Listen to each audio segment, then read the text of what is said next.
నమస్తే welcome to BRK news నేను ఛాన్సీ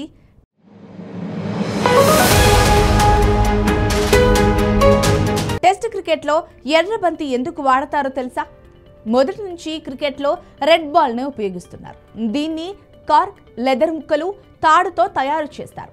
అంటే రెండు లెదర్ ముక్కల మధ్య కార్కును ఉంచి ఎలాంటి మిషన్ సాయం లేకుండా నేరుగా చేతితోనే 60 నుంచి 80 కుట్లు వేసి తయారు చేస్తారు.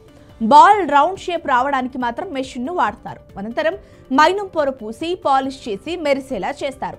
బాల్ 2.8 నుంచి 2.86 అంగుళాల వ్యాసం, 8.81 నుంచి 9 అంగుళాల చుట్టుకొలత, అలాగే 155.9 నుంచి 163 గ్రాముల బరువు ఉంటుంది.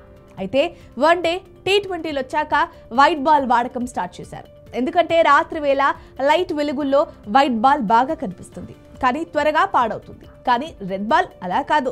టెస్ట్ అంటే దీర్ఘకాల పాటు కొనసాగే ఆట, అందుకే మన్నికగా ఉండాల్సిన అవసరం ఉంది. అందువల్లే వైట్ బాల్ వచ్చిన టెస్ట్ క్రికెట్లో రెడ్ బాల్నే వాడుతున్నారు. టెస్ట్ క్రికెట్లో వాడే రెడ్ బాల్ను 80 ఓవర్లకు ఒకసారి మాత్రమే మారుస్తారు. కానీ లైట్స్ కింద రెడ్ బాల్ సరిగ్గా కనిపించదు. అందుకే డే అండ్ నైట్ టెస్ట్ల కోసం పింక్ బాల్ను పరిచయం చేశారు. రెడ్ బాల్ పై తెలుపు దారం ఉంటే పింక్ బాల్కు మాత్రం నలుపు దారం వాడతారు.